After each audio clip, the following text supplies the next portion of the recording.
अस्सलाम वालेकुम नाज़रीन, मैं हूं कुर्बान बलोच। साबिक वज़ीर-ए-आज़म इमरान खान ने इस्लामाबाद पर चढ़ाई का ऐलान कर दिया है। 25 मई को वो इस्लामाबाद में मार्च करेंगे। मुतालबात सिर्फ एक ही है, असेंबलियां तहलील की जाएं और नए इंतखाबात का ऐलान किया जाए। और ज़रा कहते हैं कि तहरीक इंसाफ के पास या इमरान खान के पास मुतालबात मनवाने के लिए इस मरतबा लंबा टाइम नहीं है। वो 120 दिन नहीं बैठेंगे। और साबिक वज़ीर-ए-आज़म इमरान खान ने पाक फौज को ये पैगाम दे दिया है कि अगर वो न्यूट्रल है तो न्यूट्रल रहे। इस नई सूरत हाल के बाद मखलूत हुकूमत के पास चारा क्या है? क्या वो इस्लामाबाद पाक फौज के हवाले करने जा रही है? इसके हवाले से मुशावरत का अमल कल से शुरू हो जाएगा। वजीर दाखिला राना सनाउल्लाह कहते हैं कि दुआ करें मुझे इमरान खान को गिरफ्तार करने की इजाजत मिल जाए। वो इजाजत किससे मांग रहा है? अगर इस्लामाबाद को आर्मी के हवाले किया गया तो मखलूत हुकूमत की कानूनी और आईनी रिट कहां रहेगी? इमरान खान ने अपने सारे पत्ते शो कर दिए। मखलूत हुकूमत के पास क्या सूरत हाल है? इमरान खान सिर्फ मार्च करेंगे या उसके अलावा भी कोई हिकमत अमली है? इस सूरत हाल का जायजा लेंगे। जिन दोस्तों ने मेरा चैनल सब्सक्राइब नहीं किया या नए दोस्त देख रहे हैं तो सब्सक्राइब करें, वॉच करें, शेयर करें। तो नाज़रीन, साबिक वज़ीर-ए-आज़म इमरान खान का एक ही मुतालबा है कि असेंबलियां तहलील की जाएं और नए इंतखाबात की तारीख का ऐलान किया जाए। ये उस वक्त से मुतालबा कर रहे हैं जब से उसके खिलाफ अदम इत्माद की तहरीक कामयाब हुई है और शहबाज शरीफ वज़ीर-ए-आज़म बने हैं, मखलूत हुकूमत बनी है। उसके बाद इमरान खान मुस्तकिल जद्दोजहद में हैं। आखिरकार आज उसने पेशावर में कोर कमेटी के इजलास के बाद, अब ये तो पता नहीं कौन सी कोर कमेटी की मीटिंग हुई है, लेकिन उसने ये ऐलान किया है कि 25 मई को इस्लामाबाद में आज़ादी मार्च होगा। वो केपीके से काफिले की क़यादत करेंगे, इस्लामाबाद पहुंचेंगे 3 बजे, श्रीनगर हाईवे पे मौजूद होंगे और कौम को कहा है कि वो इस्लामाबाद पहुंच जाए। कि नई सूरत हाल के हवाले से वो पाक फौज को ये पैगाम देते हैं कि अगर वो न्यूट्रल है तो न्यूट्रल रहे। ये मुल्क की सलामती और आजादी का मसला है। जरा कहते हैं कि इमरान खान के पास इस मर्तबा इस्लामाबाद में बैठने के लिए ज्यादा दिन नहीं है। वो लंबा नहीं बैठेंगे, वो 120 दिन नहीं बैठेंगे। वो इस्लामाबाद मार्च के दौरान श्रीनगर हाईवे पर पहुंचने के बाद नई हिकमत अमली का ऐलान करेंगे, जिसकी रोशनी में एक मरतबा फिर डी चौक या रेड जोन में मार्च का ऐलान हो सकता है। लेकिन मखलूत हुकूमत के पास सिर्फ एक रास्ता है और वो ये रास्ता है कि आइन के आर्टिकल 245 के तहत इस्लामाबाद को एक मरतबा फिर पाक फौज के हवाले किया जाए।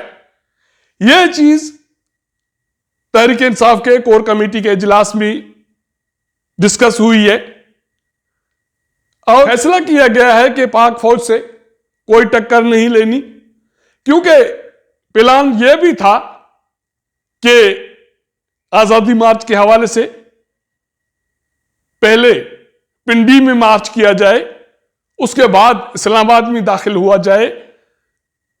लेकिन साबिक वज़ीर-ए-आज़म इमरान खान को समझाया गया है कि इदारे अपने हैं, ये मुल्क अपना है, किसी सूरत में किसी इदारे से टक्कर नहीं लेनी।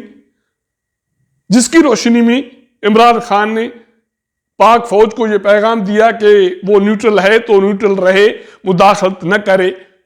इस सूरत हाल में अभी तक मखलूत हुकूमत के नुमाइंदों वज़ीर-ए-आज़म शहबाज शरीफ और वजीर दाखिला राना सनाउल्लाह का मौक़िफ़ सामने आ गया है।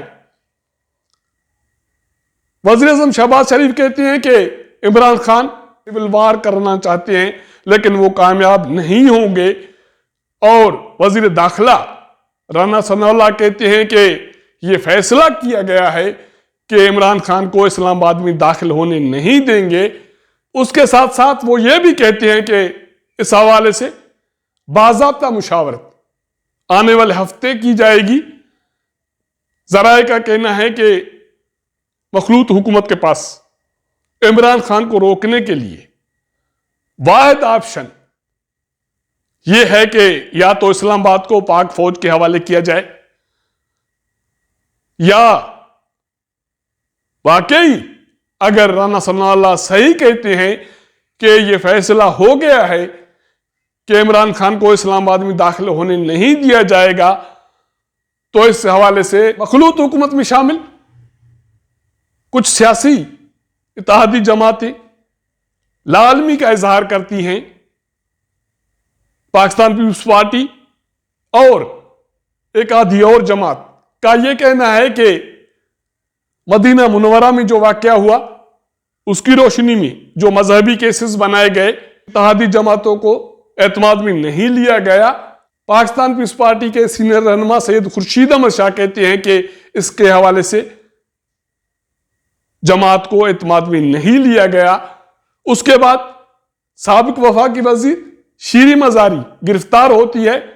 पाकिस्तान पीपुल्स पार्टी के सीनियर रहनुमा और पाकिस्तान पीपुल्स पार्टी के चेयरमैन बिलावल भुट्टो के साबिक तर्जमान सेनेटर मुस्तफा नवाज खोखर थाने पहुंच जाते हैं और उसके बाद एक बयान जारी होता है जिसमें इस अमल की मजम्मत की जाती है और यह कहा जाता है कि किसी सूरत में अपोजिशन के रहनुमाओं की गिरफ्तारी और खासकर किसी खातून रहनुमा के खिलाफ कार्रवाई काबिल कबूल नहीं है। तो क्या इस सूरत में मखलूत हुकूमत इमरान खान को रोकने के लिए इस्लामाबाद पाक फौज के हवाले करने का रिस्क लेगी और आइन के आर्टिकल 245 का निफाज होगा?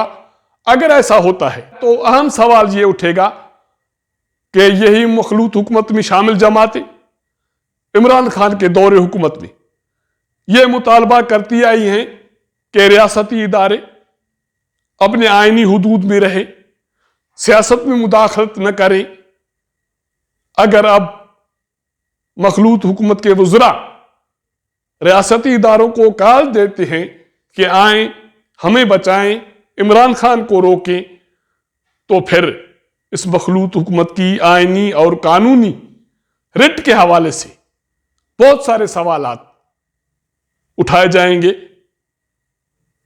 कल से नया हफ्ता शुरू होने जा रहा है।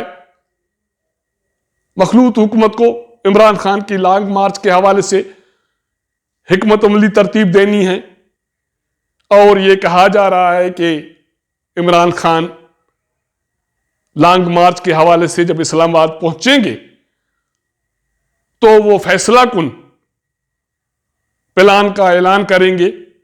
उसके पास लंबा टाइम नहीं है, वो इस मर्तबा इस्लामाबाद में लंबा नहीं बैठेंगे। अगर वाकई ऐसा है कि इमरान खान फैसला कुन प्लान का ऐलान इस्लामाबाद में करेंगे, वो चढ़ाई का तो ऐलान कर चुके, उसकी तारीख दे चुके, अब उसको रोकने के हवाले से रियासती इदारों के पास, मखलूत हुकूमत के पास ऑप्शन क्या है? अगर वाकई साबिक वज़ीर-ए-आज़म इमरान खान को गिरफ्तार किया जाता है तो क्या मौजूदा सियासी सूरत हाल में ये मुल्क सियासी बहरान के हवाले से और मुआशी मुश्किलात में इस अमल का मुतहम्मिल हो सकेगा? अगर नहीं तो मजीद ऑप्शन क्या हैं? इसके हवाले से कल से शुरू होने वाला हफ्ता इंतहाई अहम है। बहुत सारी चीजें वाज़े हो जाएंगी, दूध का दूध पानी का पानी हो जाएगा। अगर हमारा ये व्लॉग आपको पसंद आए तो अपने दोस्तों के साथ जरूर शेयर कीजिएगा, अपना फीडबैक दीजिएगा। आपके साथ मुलाकात करेंगे अगले प्रोग्राम में, तब तक इजाजत दीजिएगा। अल्लाह हाफिज।